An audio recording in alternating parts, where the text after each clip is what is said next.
ప్రభు అయిన యేసు క్రీస్తు వారి నామములో అందరికీ కూడా క్రీస్తు పునరుత్థాన పండుగ శుభాకాంక్షలు తెలియజేస్తూ ఉన్నాను. క్రీస్తు భగవానుడు మన పాపముల కొరకు సిలువలో మరణించి సమాధి చేయబడి మూడవ నాడు పునరుత్థానుడై తిరిగి లేచి మృత్యుంజయుడిగా మనందరికీ కూడా దర్శనమిచ్చి ఉన్నాడు. దేవుని స్తోత్రం. సృష్టి ప్రణాళికలో భాగంగా యేసుక్రీస్తు వారు భూమి మీదకి మనిషిగా వచ్చారు. ఎందుకు రావాల్సి వచ్చిందంటే మనుషులు దేవుని యొక్క మాటను వినకుండా, దేవుని యొక్క ఆజ్ఞను పాటించకుండా వాళ్ళ ఇష్టానుసారంగా జీవిస్తున్నప్పుడు యేసు ప్రభు వారు మరి తండ్రి తన కుమారుడిని పంపించాడు. మనందరూ కూడా పరలోకాన్ని మార్గం చూపించడానికి ఆయన పంపించి ఉన్నారు. ఆయన భూమి మీదకు వచ్చి పరలోక రాజ్యం గురించి ప్రకటించాడు. మార్కు సువార్త 1:15 చెప్తారు, మనలో దేవుని రాజ్యం సమీపించింది, అందరూ కూడా మారు మనసు పొందండి అంటారు. అంటే సమయం ఆసన్నమైంది. ఇప్పుడు అందరూ కూడా మారు మనసు రక్షణ పొందాలి. ఇది ఎలా సాధ్యము అంటే మన పాపుడు ఆది కాలంలో మనం పాత నిబంధనలు చదువుతాం. పాపం చేసిన ప్రతి ఒక్కసారి కూడా పాప పరిహారం బలిని అనిపించాలి. అలాగా ఎన్ని జంతువులు మనం అర్పించగలం.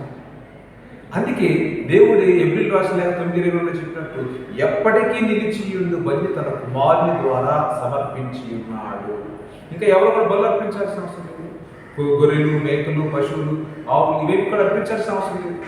వన్స్ అండ్ ఫర్ ఆల్ ఈ sacrifice his life for the redemption of all the human beings.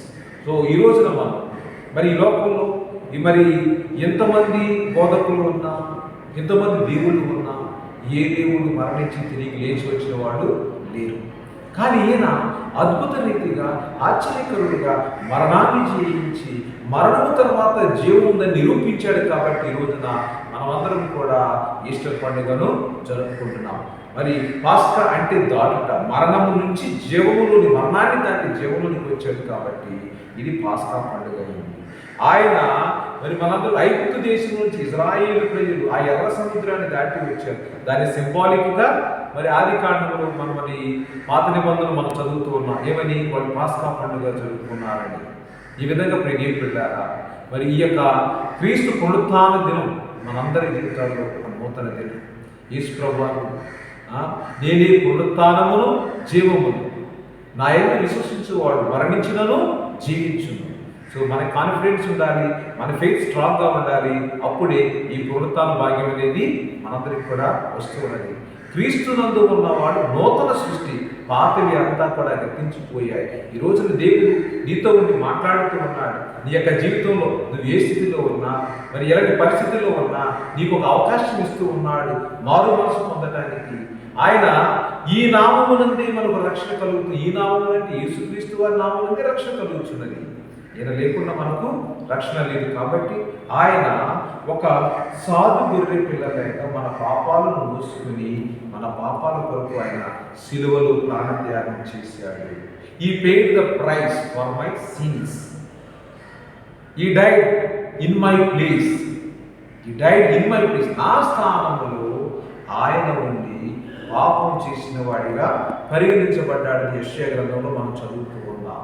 నా పాపముల కొరకు ఆయన రక్తం చిందించాడు, నా స్థానంలో ఆయన నుండి తన ప్రాణాన్ని పెట్టాడు. ఇప్పుడు నేను ఏ స్థానంలో ఉన్నాను, ఎవరితో ఉన్నాను అని మనం ఒకసారి మన యొక్క హృదయాన్ని పరిశీలించుకోవాలి. ఈ పునరుత్థాన దినం మన యొక్క జీవితాల్లో ఒక నూతన జీవాన్ని ఇస్తూ ఉన్నది.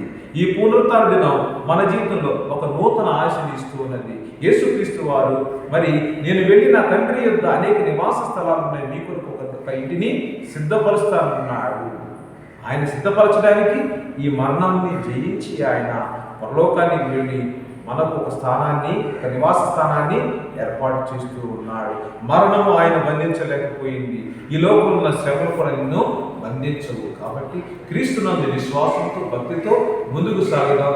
ఈస్టర్ పండుగ మన యొక్క జీవితాల్లో నిండైన వెలుగును తీసుకువచ్చి ఆ యొక్క ప్రభువులో మనం ఇంకా విరిగా ఎదగడానికి ఈ యొక్క ఈస్టర్ పండుగ, ఈ యొక్క పునరుత్థాన దినం మనందరికీ కూడా సహాయం చేయుగాక. ఆమేన్. అందరికీ పునరుత్థాన పండుగ శుభాకాంక్షలు. God bless you.